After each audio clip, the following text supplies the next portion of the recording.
देखें ये 2 दिन का करेक्शन हो गया यूएस में। हमारा कल का दिन तो बहुत बेहतरीन हमारा तो था। बहुत ही बढ़िया मूड था। हमारी तो खैर कोई परेशानी है नहीं, ग्लोबल मार्केट्स में भी कोई ऐसी बड़ी परेशानी नहीं है और 2 दिन से सतर्क है अमेरिकी बाजार। कोई ज्यादा बड़ी गिरावट आपने नहीं देखी है। 80 अंक कल गिरा, उससे पहले लगभग सिमिलर गिरावट आपने मंडे को भी देखी थी और उससे पहले 6 दिनों की बड़ी तेजी भी आपने देखी थी। अक्टूबर का महीना 1976 के बाद सबसे अच्छा रहा है, डाउ के लिए 14% की बढ़त देखी। तो उस लिहाज से उस कॉन्टेक्स्ट में देखें तो ऐसी कोई घबराने वाली बात नहीं है, क्योंकि लास्ट 2 दिनों का एक्शन बिल्कुल ये नहीं दिखा रहा है कि बाजार में डर है। बड़े इवेंट से पहले हमेशा थोड़े कॉशियस हो जाते हैं बाजार, जो आपको इस समय कॉशन दिख रहा है, क्योंकि ऑलरेडी एक बड़ी रैली हो चुकी है। ऐसा नहीं कि बाजार हल्के हैं, धन जी भी बताते हैं, बड़ी रैली हो चुकी है। तो सबकी नजर तो आज की फेड पॉलिसी पर ही होगी और उससे पहले थोड़ा कॉशन अमेरिकी बाजारों में दिख रहा है, थोड़ा कॉशन आज सुबह आपको ग्लोबल मार्केट्स में भी आते हुए दिख रहा है। नजर रखती है कि पॉलिसी कैसी रहेगी, उसके बारे में भी मैं आपको बताता हूं। बट उससे पहले कल का एक्शन अगर आप समझे तो अच्छी शुरुआत हुई थी। हमारे बाजार जब बंद हुए थे तो करीब 150-200 पॉइंट ऊपर आपको डाउ फ्यूचर्स दिख रहे थे। उसके सामने देखे तो हाँ 80 अंक नीचे बंद हुए हैं। 500 अंक की रेंज में थोड़ा कारोबार हुआ, अच्छी शुरुआत हुई। उसके बाद कॉशन आ गया बाजार में और फिर एंड ऑफ डे तक कुछ ज्यादा बड़ी मूव नहीं आई। तो इनिशियल थोड़ा मूवमेंट हुआ, उसके बाद बाजार एक बहुत ही सीमित दायरे में आपको कारोबार करते हुए दिखे। आईटी पर फिर से आपको थोड़ा दबाव दिख रहा है। नैस्डैक लगभग 1% कल फिर से आपको गिरते दिखा। कोई ऐसी बड़ी परेशानी वाली बात नहीं थी। 10 साल की बॉन्ड यील्ड 4% के पास स्थिर है।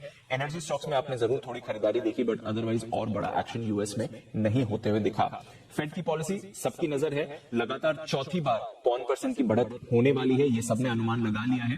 बट मोर इंपॉर्टेंटली इस बढ़त के बाद दिसंबर में क्या होगा इस पर नजर है। तो नवंबर की पॉलिसी जरूर है, बट सबकी नजर अब दिसंबर में है और फिर आने वाले साल पर है। तो जेरोम पावेल साहब क्या आउटलुक देते हैं वो इंपॉर्टेंट रहेगा। क्या को ऐसे संकेत देते हैं कि आगे जो दरों में बढ़ोतरी है उसकी पेस कम हो जाएगी? क्या दिसंबर में सिर्फ आधे % की बढ़त होगी? क्या मार्च तक जितनी भी रेट हाइक्स होनी है वो सारी होकर खत्म हो जाएंगी?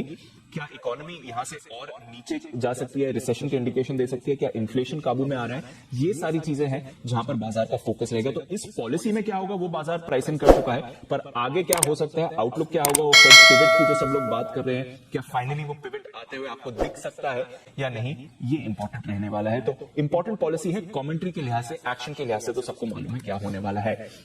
इसके अलावा यूरोप में देखें तो कल दमदार तेजी बनी हुई थी। 1 से 1.5% ऊपर यूरोप के बाजार थे, तो वहां से कोई परेशानी के संकेत नहीं आ रहे हैं। डॉलर इंडेक्स 111 के आसपास स्थिर है। यहां पर भी आप बड़ा एक्शन नहीं देख रहे हैं, बट बड़ा एक्शन आप आज कमोडिटीज में आते हुए दिख रहे हैं। सबसे पहले तो कच्चे तेल पर डालिए नजर।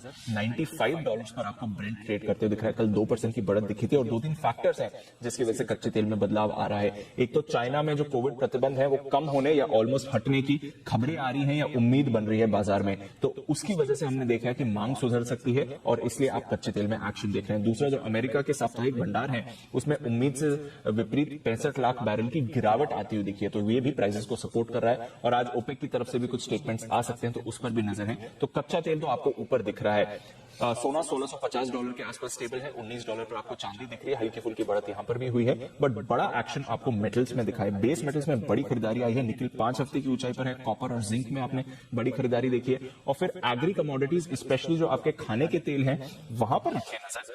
तिलहन में भी तेजी आई है। सोयाबीन 5 हफ्ते की ऊपरी स्तर पर है। सोया 3-4.5 महीने और मलेशिया का जो पाम तेल है वो 2.5 महीने के ऊपरी स्तर पर है। तो एग्री कमोडिटीज और रशिया यूक्रेन ग्रेन डील के बाद और स्पेशली एडिबल ऑयल्स, यहां पर आपको बड़ा एक्शन बनते हुए दिख रहा है। तो कमोडिटीज में एक्शन है, बाजार स्टेबल है, थोड़े कॉशियस है। फेड की पॉलिसी पर सबकी नजर है। ओके।